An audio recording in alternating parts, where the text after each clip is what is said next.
On trop. dire Choco qu'on perdre réel ici ils ont la partie moko ya nzoto noyé. C'est ça.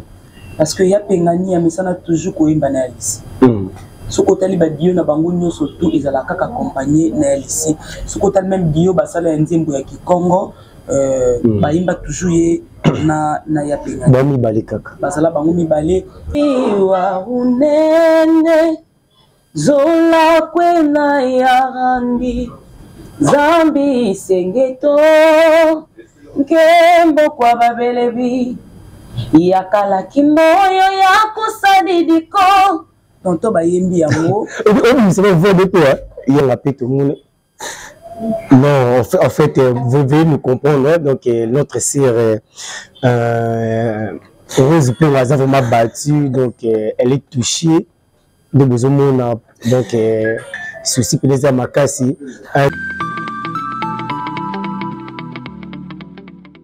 mbote le bino so balandi ya trace musique nebi ki boza ebele liboso betandoki na bino kolanda émission na bino obolinga mingi et merci la confiance et amour et fidélité oyo bezo ko apporter biso ya ko s'abonner ko partager ko commenter l'émission na biso ezabongo na micro votre homme le serviteur FB Choco Cloche Kano autrement appelé le vainqueur de la presse congolaise. Merci Nabande Kounio surtout eux bazo soutenir PC sur émission eux et bezo benga de tous les de temps en temps na ba message na bino ezo salanga pinza bien makasi pe na bo c'était équipe technique mobimba il y a trace RDC News besoin toujours pe na bo c'est pété le sous mon très cher papa que j'aime beaucoup lui il s'appelle David Tondinda.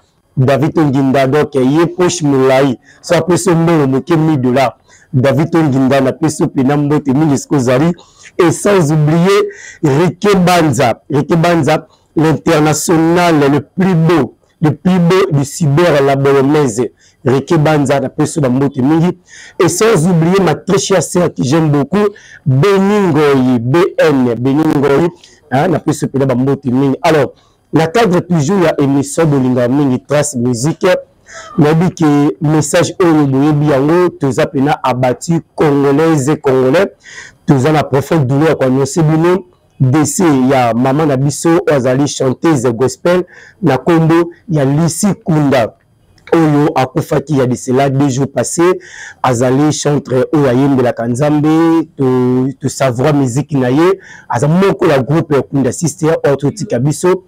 Alors na yango toujours ça la analyse ya kusolola na concert na ngai azali pembeni elle s'appelle Rose Pongo la Madra donc elle est à côté de moi avec elle on va parler il y a le de la parpo il y a matanga il y a maman na biso Lisi Kunda et quand moi je dis bonjour Rose Pongo bonjour Choco Mobali Yambinga bonne santé. Bon, ndingo zomona santé za vraiment nangolu ya Nzambi malamu malgré circonstances il y a pas ce comme biso. OK. Qui fait grâce.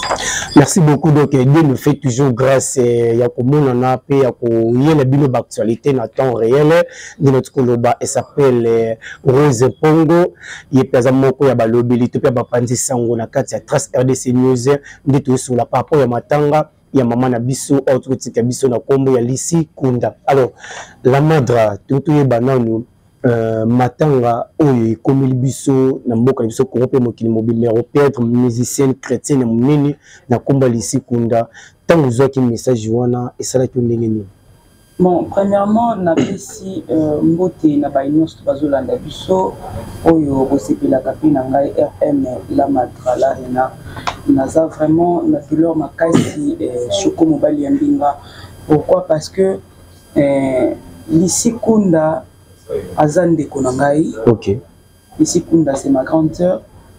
Nazaki nouvelle ya liwana ye nazalaki na ndaku na douche nazo sukola. OK. Donc nde namoni azobelela ngai bayebisi ngano ya Lisi akufi. En tout cas ozokero par rappel to ba ko yebiso boy mbabengaki na téléphone. OK.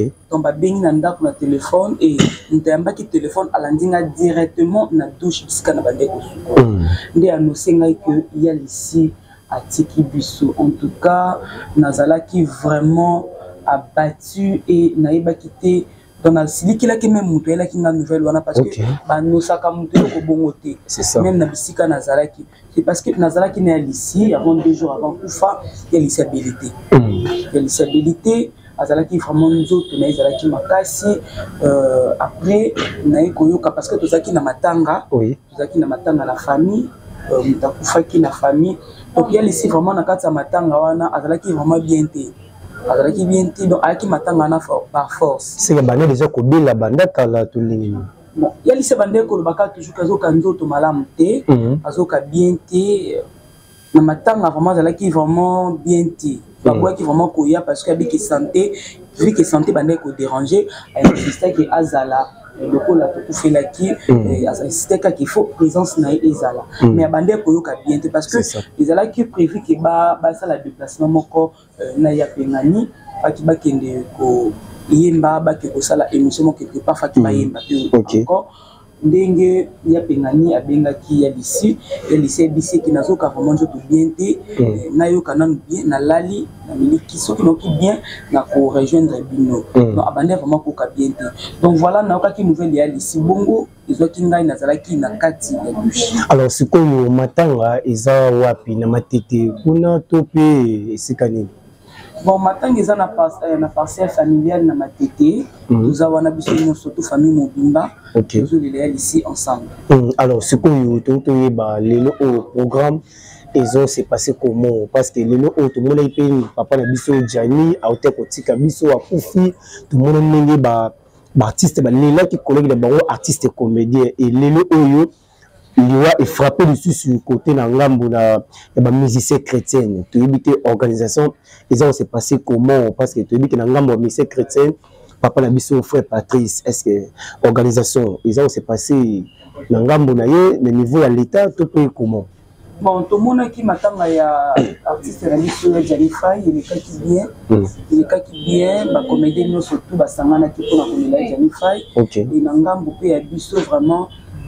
que notre pasteur Patrice Ngoy-Moussoko ya Mama Esther azawana azolandela makambo pa kolandela koleka bien parce que papa Patrice soka koti likambo yesoka koti likambo azolandela likambo ezala toujours na ba nouvelle moko malamu tozala toujours na côté positif et non négatif yo le bara bon mais tout le monde na matanga nani ya Marie Misambu benda biki ezalaki entre frère Patrice nani na papa le biso tout biso pe son nom mais nani Tchaka Congo tout le monde benda bika non ezalaki benda bika te le problème ezalaki que papa Patrice en tout cas na kota na église na été na kota na pe na été les témoignages déjà à 2, 3, 4 personnes, ils ont déjà témoignage vrai.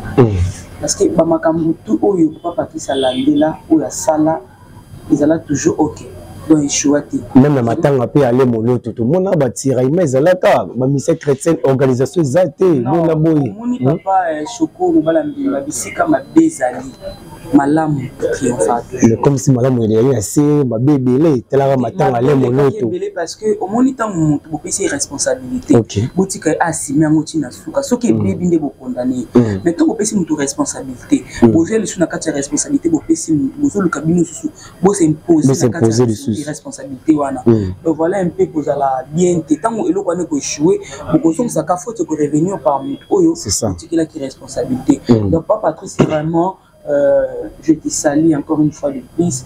Mais que tant il y a tel ici à Koufaki, le monde qui présente c'est un musicien belé. Je viens de dire Tazalaki wana, l'homme votre belé. En tout cas, Inès Magnan l'a tout le monde. Non, en fait, vous devez nous comprendre. Donc notre sœur Rose Plé a vraiment battu, donc elle est touchée. De besoin donc ceci plaisir makasi un ancien appelé na c'est ma régie baba c'est biso élément moko il y a maman na biso lycée Kunda et on se retrouve tout.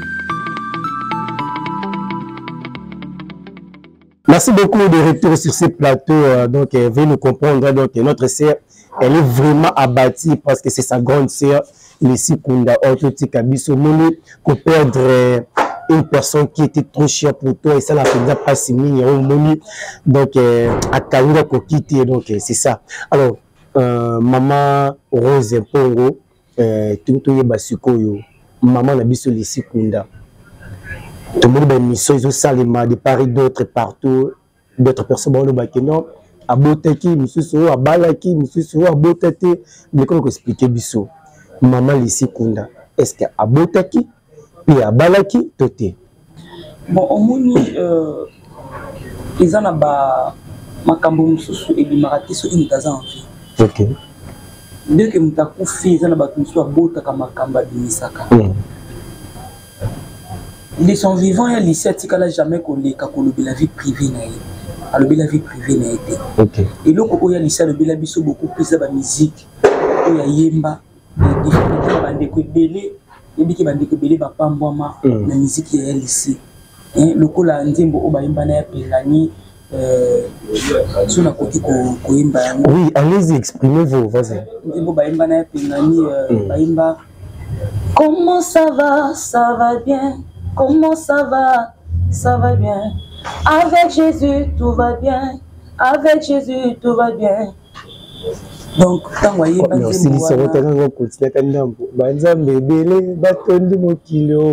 allez-y. Manzambe bele batondi mokilio biso toponi zamba bibilia Yesu Masia azali mokonjo abengaka biso baleki na ye na bomengwa papa tokota na kati mokolo ezali tokomona na miso. Merci beaucoup Rose Pongo. Donc à rendre toujours hommage pas à maman la biso Lisi Kunda autre côté Kabiso te dit que tous les Congolais sont abattus, il y a qu'on perdre icône la musique congolaise autre côté Kabiso et ça peut pas si de perdre notre la musique congolaise. Alors maman Rose Pongo expliquez biso siko par rapport à question de côté là. Bana bazato bazati parce que bela bazalo baki atiki bana misusu atiki bana te wa bala kite Choko mobali ya mbinga ndeka babenga ko mobali ya mbebo lèvre rose. Merci. Il y a Lisi à l'obé la vie privée n'a été. Il y a Lisi à l'écran à la télévision et le quoi Lisi a présenté tout ça Isaac il y a Lamba a présenté le quoi la œuvre au biso le lot tout ça béni au ba Congo no sopé bazala béni na musique il y a Lisi. OK. Ma s'y retrouva et au monde mutu soki a profité de la raté quand il batalo ba malamu sur mutuana. Batalo ba toujours ma bé sur mutuana. Mais il y a Lisi parcours na ya musique, il y a Lisi abandana ko yemba te. Oh, abandon ça y. Oui, mutabandaka musique ezaya pengani, ya pengani mutabandaka musique et tant ya pengani bandi musique à l'époque ya pengana bandaka beta guitare. Azo beta guitare azo yemba. OK. Ndi amona que non lokola do isa na kati ya famille, ndi asepelaka a contacter ya Lisi. Kwazo ya Lisi abengani ya kato sala ka badio poko yemba ngamo kozonga na badio kozana bali déjà vraiment passé. Ndi aibengaka ya Lisi. Il y a Lisi aïe. Pour votre information, il y a Lisi Aza marié. Mais au télé vie privée, il y a Lisi Abana, to Yabana, Tewan, Nisa Makambu, ya famille, Toko Bimisango, na médiatique. Mais ce qu'on y a, la minute au groupe, qu'on a sister, it's quand même beaucoup, parce que moi, quoi qui, tout le monde m'a quoi tikali, c'est que maman, tikali, peut-être gérer groupe, ou bien, comme il en peut être disparu, comment? Non, ce que vous comprenez bien, Choko, nous dit bien qu'il y a Lisi abandonné au Yembate. Il y a abandonné au Yembate. Il y a Pengani abandonné dans un accompagnateur. Bakunda sister, Bazaka Kate qui faut ce qui moko azatembe Kunda sister Koufino. Il y a Lisi accueilli, mais il y a Pengani Azali. OK. Donc musique ils ont continué avec ya Pengani, musique est continuée. Mais ce qu'on perd de mon gars plutôt que boya Lisi na kati ya Kunda sister ni Pengani tika le monte qui te perdre ba valeur moko bo te perdre donc une très belle voix na musique congolaise autour zong ça rango tout puis regarde société. On va dire Choko ko perdre ya Lisi déjà le la partie moko ya nzoto noyé. C'est ça. Parce que ya Pengani ya misana toujours ko yemba na Lisi. Ce côté li ba dio na bango nyoso tout ezala kaka accompagner na Lisi. Ce côté même dio basala ya nzembo ya Kikongo ba yemba toujours ye na ya Pengani. Ba mi balé kaka. Basala bango mi balé ezala pasi koloba ke ya penganya ko continuer moko eza passe vraiment to bi eza passe mais mukolo musali za nzambe c'est ça nzambe wana nda kopesa biso makasi et musique ko continuer na biki avec votre soutien de prière votre assistance ya penganya ozala toujours makasi ya ko continuer musique mais sikoyo komona ndenge maman na biso lycée kunda otika biso boye par rapport ya album paraît que batiki nani lycée kunda tiki banzimbo na studio oyo ba enregistré ki bona maman na biso pengani mais to ebité album wana sorti officiel no ezala quand et to ebité ba clip biso esalemi pété de atiki kaka ndende ba masibili ba lobaki papa matanga kufara atiki banzimbo na studio kinkesta kufara atiki banzimbo na studio ba clip esalami te ndemo pena na lycée to ebité ce ko yebimaka ou bien eza après enterrement to ndenge.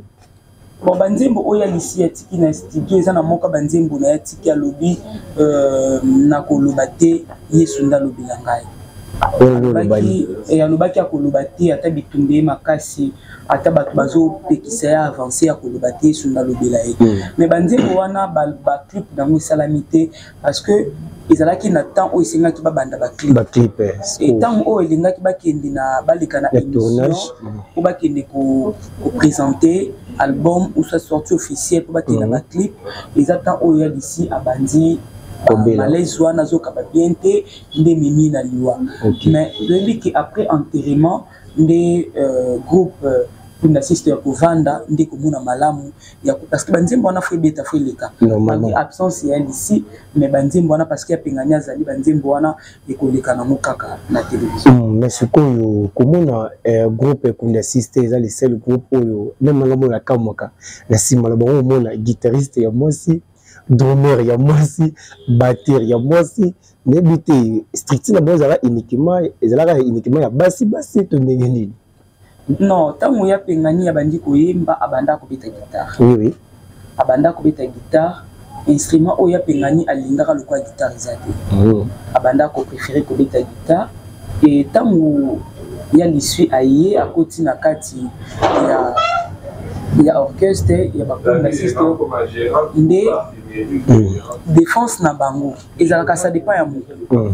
Bana ya basi basepela bakota na kati ya kunda sister parce que bakuta ponctualité bakuta crainte ya nzambe bakuta travail na kati ya lycée ya pengani parce que ce qui est ba exemple à suivre lelo na kati ya musique autre ko landela eza lokola ya lycée eza lokola ya pengani parce que azamutu oyo to baza bato oyo babanga kanzambe pe ya lycée bangi nzambe ti na kokina suka wana le bipo to yoka to parce que M6 pa bana pe bon negi maman so lycée zalaki abani ko sela nzambe na crainte a été renommé a chargé nzila ba utela mokili a pas nzambe la zone sur le mokili bazali pe wana eza bango papa wana eza bango bazali wana eza bango parce que bato o nyonso to babanda musique babanda na nzamba pe baina mokili bakuta ya lisina ya pengani baza ono bani et nalobi bakuta ya lisina ya pengani baza auti na mokili ayepa nzambe mais ya lisa za déjà ya lisa azala toujours kana kata bonzambe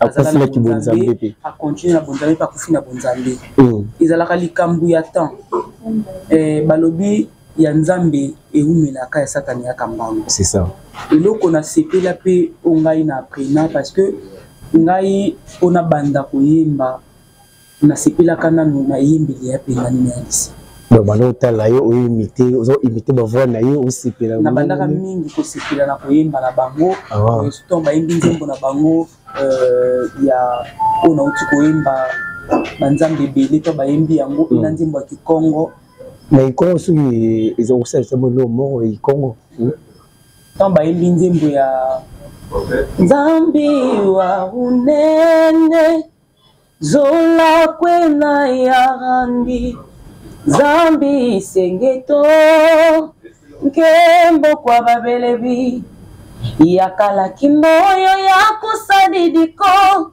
tonto bayembi yango on se voit de toi ya lisi kunda nzambe bon ezali tito mari misema kufara ibele ba imitera voler ba beta pela ba ngongolisi ni besko bimisa sko ya lisi kunda bazala batu oyo na sepela kana misisi na bango malgré na vanda kati sur ya lisi na pengani mais na yaka kovanda na sepela pe na musique Marie rappelle yango, mais il y a ici un exemple vraiment à suivre dans le monde de la musique. Dès qu'on a bandé koloba, bandé mobayemba et édifié biso. En tout cas, nazo senga na ba musicien nyonso congolais. Naibi ki ataba miso bazana bozana poto, bandimbo ya ici. Il y a beaucoup d'assistants, ils ont bandimbo édifié bino. Le coup la maman nene matondo, la servante de l'Éternel en France. Yopé au CP là, yopé à CP là, la musique qui est ici, nabi qui a bien qui est ici dans le but, RM la madra, napi nazo l'ensemble na yo, maman ici na France awa. To syndicats canabiso, ndenge to tu komona matanga, il y a artiste tout Jennifer Utiko en tout cas, bosunga biso, maman Denise vraiment na Lili et pas na yo maman, maman mutema boboto, maman mutema bunene, sunga biso ici bandimbo na ye et sunga peuple congolais et batou babina. Non, s'il vous plaît, comprenez l'émotion donc température exemple là du colon la sœur a pleuré donc venez comprendre. Nous attendons voir la fin de notre émission. Nous sommes arrivés pratiquement à la fin de notre émission Trace Musique. Veuillez nous comprendre. Donc, la série est vraiment abattue. La PC, merci Mingi, na bio, c'est besoin que occasion Rolanda Bissou, na émission Trace Musique. Merci Périssusou, na David Tonginda. Donc, Sibia Café Mobimba, la Bayonnaise, la PC Bambote Mingi. Vous s'abonnez massivement na chaîne de Bolingami Trace RDC News. Vous aimez, on se retrouve à la prochaine dossier de programme. Bye.